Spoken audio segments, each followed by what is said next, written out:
Hello everyone, back into part 2 of the 8th Winter 2020-21 update. So of course we did part 1 yesterday, looking at things like solar activity, sea surface temperature anomalies, and so what's happening with the 2020 hurricane season. And we finished up in the last 10-15 minutes of part 1 looking at Eurasian snow cover. And we looked all the way back to the 1960s. We looked at over 50 years worth of charts for Siberian and Scandinavian and Eurasian snow cover, right way back to 1967. And the analogues here for part 2 are going to directly follow on from that, because we are going to look at winters following the 20 snowiest Octobers for Eurasia back to 1967. This is something that we have never looked at before in the winter update, so this is new and unique content. We've never looked at this before with our analogues in the winter update, so it's going to be absolutely fascinating to see how it all works out. And yeah, unique content, so please like the video if you're enjoying it, and let YouTube know that you're enjoying it, and don't forget to tell us in the comments, of course, what you think about this. And yeah, please sit back, relax, and enjoy. And I shall get on with the 8th Winter 2020-21 update part 2 for you in a moment. Just say thank you so much to Richard. Thank you so much to Richard Short for the wonderful winter updates GIF, and also to my good friend Shryan. Shryan Bruin has compiled the top 20 snowiest list of top 20 snowiest Octobers back 1967 on record. Thank you to Richard, and thank you to Shryan for all of your help with part 2 of the 8th Winter 2020-21 update. Gonna be quite a long video, so you know, if you can't watch it on go, then don't worry, the video will be placed on Winter Updates page at GarsWeathers.com with a written summary going over everything that we discussed. And I shall get that, you know, I shall get that on the Winter Updates page for you tomorrow morning on Tuesday morning. So you'll be able to have a read of that and watch the video on demand whenever you would like to, whenever you would wish to do that. I think that's pretty much everything that I've got to tell you. So sit back, relax, enjoy. Get yourself a cup of tea. Maybe, as it's Monday evening, maybe get yourself a glass of wine or something, or whatever you like to drink while you're watching GarsWeathers Winter Updates. And maybe a few nibbles as well. And just relax and enjoy it. And I'm going to talk you through the 8th Winter 2020 update right now. So we're going to begin, of course, as this is like a Eurasian snow cover special, we've got to begin, haven't we, with Eurasian snow cover latest. So this is what we saw when we left off with the winter update part 1, 8th winter update part 1. So this is up to Friday the 23rd of October. We established there has been a massive increase of snow cover across Russia and Scandinavia and across Eurasia generally. Big increase in snow cover from like where we left off with the 7th winter update to what we saw yesterday with the 8th winter 2020-21 update part 1. I can show you the very latest, so that's on Friday the 23rd of October. This is the very latest though. This is from Sunday 20. This is up to Sunday 25th of October. It's just updated. And look at that. Yes, we have still got plenty of snow cover pushing the snow line pushing into western Russia. Still plenty of snow across Scandinavia. We have lost a little bit across southern parts of Russia from Friday to Sunday. But if we go backwards, this is Friday. So snow cover right way down to southern parts of Russia there. But some of that has just receded back a little bit on Sunday. I think this area will fill up again very quick, but at the moment we have lost a little bit from down here. We've also lost a little bit over Scandinavia as well. So that's Friday. Again, focus on Scandinavia. That's Friday. That's today. Just lost a little bit across central parts of Norway and Sweden. We're doing very, very well though for snow cover. You know, we established that with part 1 of the 8th winter update yesterday. We are ahead of nearly all years for both Russian and also for Scandinavian snow cover at this point in October. So I think this is definitely going to be a top 20 snowiest October back to 1967. And so now let's bring you the analogue, shall we? So as I say, we're looking at winters following the top 20 snowiest Octobers for Eurasia. And this is number 20. This is 2010. 2010 is at number 20. So the winter that follows that October is 2010-11 with blocking to the north. Low pressure is to the south and winds are in from both the east and the north during this winter. It contains the December to remember. Of course, December 2010 was phenomenally cold. It was absolutely phenomenally cold and wintry month. Very nearly the coldest December on CT record back to 1659. Later in the winter it got much milder, of course, but we remember, we do remember the December to remember. We definitely do. Number 19, we've got 2004. So this is the winter of 2004-2005. This one has high pressure out to our west, above average heights to our west, below average heights to our east and north. Jet stream and flow is doing something a little bit like that. It's a backloaded winter. It's relatively mild early on in the winter of 04-05, though it does have a bit of white Christmas in the door, but generally December and most of January 2005 is mild. The second half of winter, much colder, particularly the second half of February and the first half of March, when it becomes very, very cold and wintry. At number 18, we've got 2001. October 2001 was the 18th snowiest October for Eurasia. 0102 looks like this, with, again, above average heights across western parts of Europe, below average heights out in the Atlantic. It looks like it's an anticyclonic and mild winter, drawing up wind from the southwest. It's one of those occasions where the analog doesn't necessarily tell everything about this winter, because the first half of 0102, so like the December and early January part of this winter, was dry and cold, and then the second half of winter was much milder, but also got a lot wetter, particularly in February of 2002, which was a very wet and also very mild month. At number 17, we've got 2012. 2013 looks like that, with blocking to the north. High pressure is to the north. Low pressure is underneath that blocking in the Atlantic and across Western Europe. Winds are in from an east or northeast direction. Cold and wintry for 2013-14. Again, backloaded. Ferociously so in March. Ferociously cold in March 2013. But the cold is on and off really through most of this winter. Even January has at least a couple of very cold and snowy outbreaks. And that follows the 17th snowiest October for Eurasia back to 1967.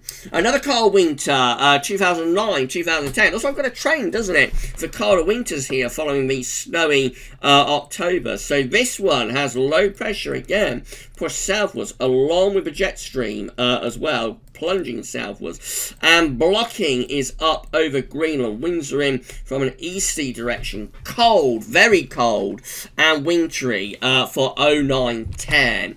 That's a very, very cold winter for 2009-2010. At number 15, we've got 1977. So the 15th snowiest October back to 1967 was 1977. This one very cold across Eastern America. Again, there's a lot of cold winters in the late 70s for Eastern and Northern America. So that trough of low pressure brings severely cold air back into the east and north of America in this winter. For us in Western Europe, we're low pressure dominated and we're a little bit westerly, but we have got northern blocking. This again is a rather backloaded winter. The first half, winter December 77, essentially was mild, and then January 78 was very stormy, and then we get to a really cold and wintry spell in February of 1978.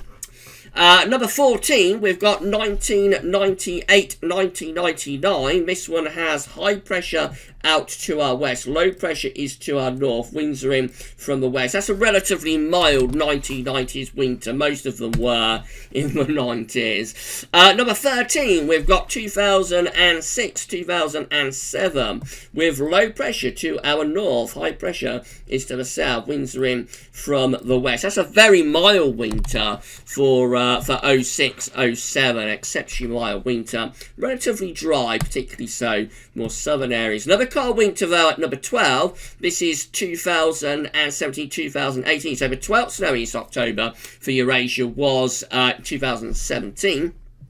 Winter 2017-18 is quite a cold one, especially at the end of it, so it has the beast from the east, of course, with winds coming in from a northeasterly direction. There's also a cold and snowy spell in December of 2017, punctuated with milder conditions through January and early February, but certainly that's one of the colder winters of more recent times. At number 11, we have got 1972-1973. So this one is just a mild, nondescript early 1970s winter. Most of the early 1970s winters were mild and nondescript. This is one of those. Classic example with a mild, dry pattern. There is a Scandinavian high, but generally nothing much doing from a cold perspective in that one.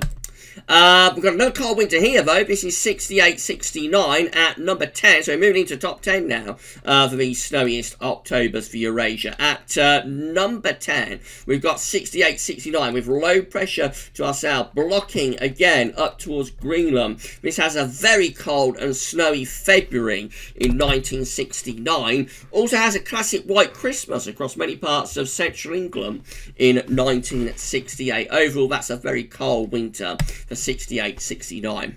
Another nondescript 1970s winter. This is 71-72. Again, we've got a bit of Scandinavian high trying to get going, but it's a low pressure in the Atlantic to our south that's dominating, pulling up winds from a southerly direction. So that's a pretty mild winter for 71-72. At number 8, we have got 2015-2016. This is an exceptionally mild winter with low pressure to our north-northwest, high pressure to our south. Winds are being pulled in from a southwesterly direction. Exceptionally mild winter 2015-16 contains the warmest, and I say warm rather than mild, contains the warmest December on record in 2015. Another very mild winter at number 7. We've got 2019-20. Wow, look at this. Got the polar vortex of doom around Greenland and Iceland. High pressures to the south. Winds are in from a southwesterly direction. So that is a very mild winter for 2019-2020, and all driven by the polar vortex of doom. What a winter that was. And of course that comes in at number 7. At number 6, we've got 2013-2014. This is another mildest winter. So the 6th snowiest October on record for Eurasia was 2013. The winter of 2013-2014 is very mild and also exceptionally wet and stormy as well. Low pressure drives in from off the Atlantic. Very cold winter across Northern America with this one pulling in the winds from the north, of course. So it's a cold North American winter, but a mild and stormy Northern European winter. At number 5, we've got 1970-1971. So we're into top 5 now, of course. High pressure is to the north, low pressure to the south. Winds are in from the east. It's a bit front-loaded. Has quite a cold December in 1970, including a white Christmas. And then the rest of the winter, January and February 71, gets much, much milder. Number 4, the 4th snowiest October in Eurasia since 1967 was 2002. The winter of 2002-2003 looks like bad. It looks like it should be a cold winter, doesn't it? Looks like we've got a Scandinavian high and we're sending the jet stream low pressure to the south and bringing in east winds. Actually wasn't a particularly cold winter. There was cold snaps, yes, there was cold intervals, but generally 2002-2003 was not a cold winter. It's one of those winters that, despite the analogue, just never really came together. Right, top 3. So the 3rd snowiest October for Eurasia was 2016. Winter 2016-2017 is a mild and dry winter with lots of high pressure sitting around northern and western Europe. Mild and dry for 2016-2017. Number 2, the second snowiest October on record for Eurasia was 2014. 2015 is our next winter then, number 2, with high pressure to the west-southwest, low pressure to west-northwest, winds are in from the west. It's another pretty cold winter across the north and east of America, I think. And yes, again, another quite cold winter for North and East America. For us in the UK, near normal temperatures, there were a few cold snaps, not really remembered as a cold winter at all, though, 2014, 2015.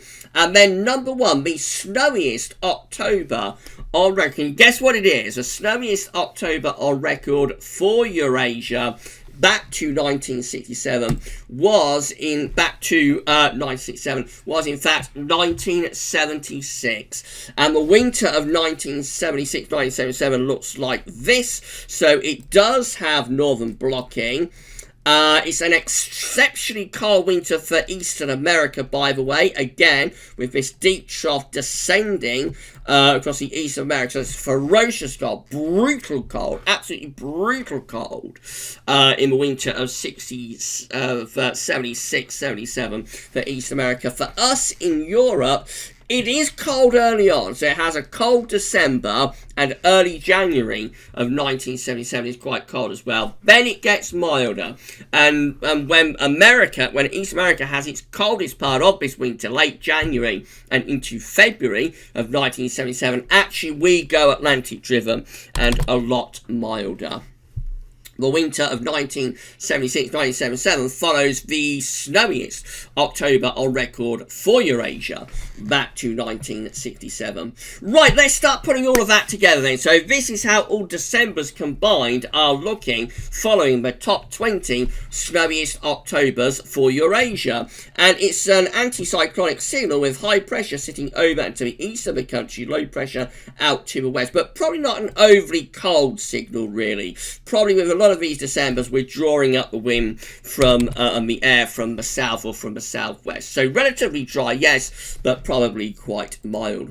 All Januaries combined following the top 20 snowiest Octobers in Eurasia looks like that. Has northern blocking, so yes, we've got northern blocking sitting within the northern latitudes for these Januaries. Looks like could be quite cold for northern eastern America. For Western Europe, we do have this trough of low pressure underneath the blocking, so these Januaries are kind of 50-50. They could go either way. Sometimes we could bring in cold easterlies, but other times we could draw up mild west or southwests. So in between, but does have a very extensive northern blocking signal for those Januaries. All Februaries combined, following the top 20 snowiest Octobers for Eurasia, look mild and wet generally, with a deep trough of low pressure across Western Europe. Blocking is there, but it's more over towards the Canadian side of Greenland, and of course there's this trough into Eastern America, which probably brings very, very cold air on average into northern and eastern parts of America. But for the UK and Western Europe,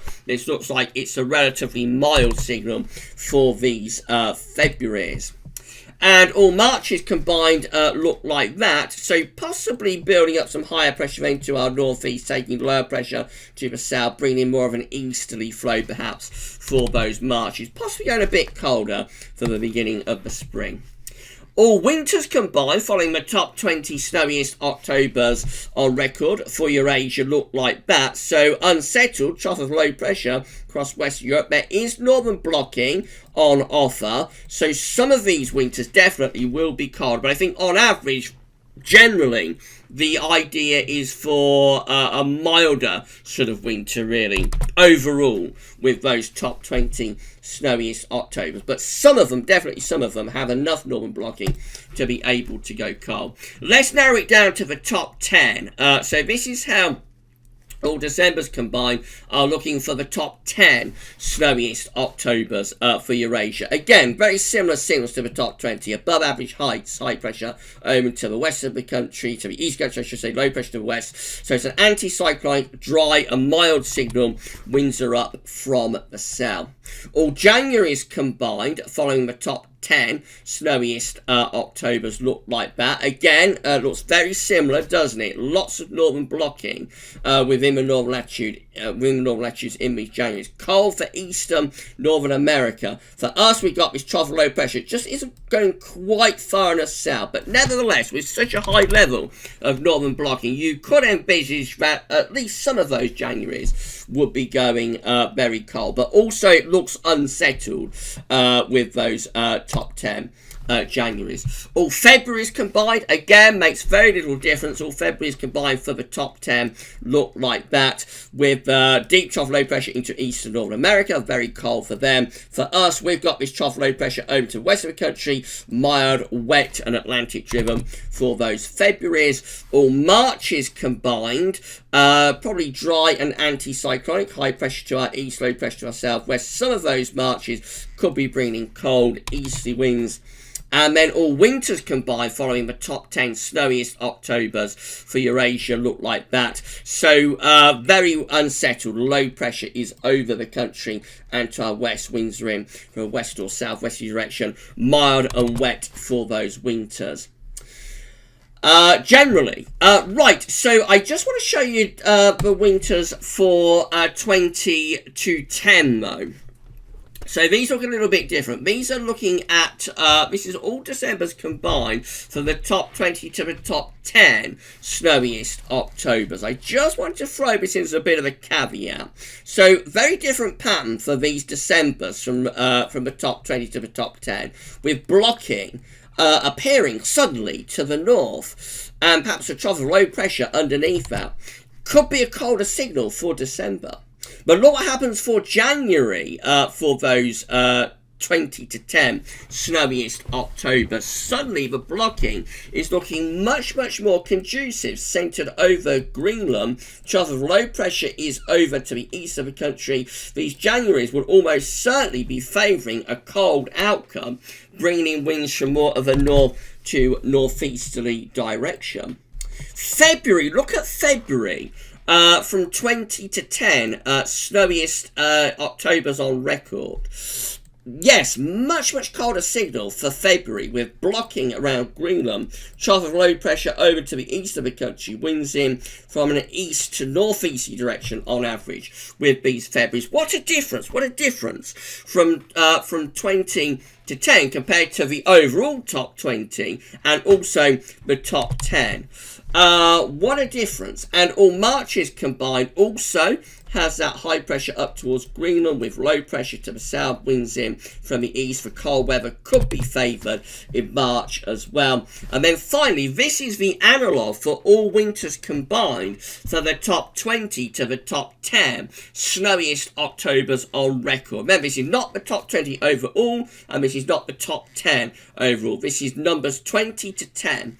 And look at that. Definitely these favour a cold winter. These are favouring a cold winter with northern blocking around Greenland and into the Arctic. Low pressure over to the east of the country. Winds in from a north or easterly direction.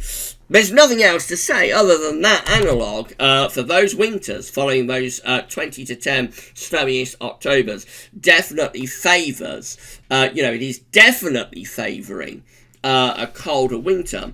So what's going on there? Why should 20 to 10 favour a cold winter, but the overall top 20 doesn't, and the overall top 10 doesn't either, really? What could be going on? I'm not sure, but maybe the key to this with Eurasian snow cover is to get it going quite early, get it going quite quickly, but not to go too far with it, you see what I mean? So if you go into the top 10, then you do strengthen the Siberian High, but you start to favour sending the Siberian High over top of the pole to North America. Because I do think within the top 10, definitely, we have a signal for very cold winters for Northern and Eastern America from those top 10 snowiest Octobers. And I say that could be because the Siberian High goes over the pole and down into Canada and delivers severely cold weather to Northern and Eastern America, but for Western Europe can cause cyclogenesis.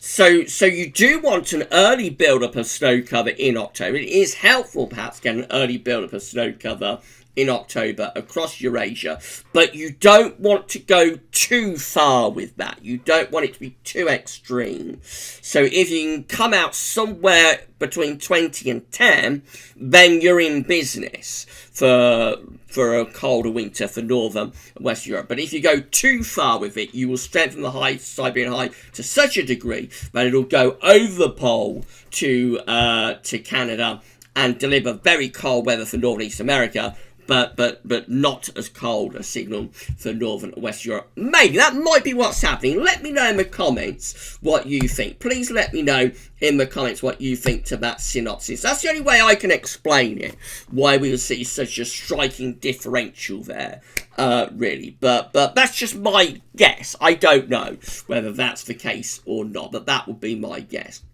Okay, so that's it. That is the 8th Winter 2021 update done and dusted.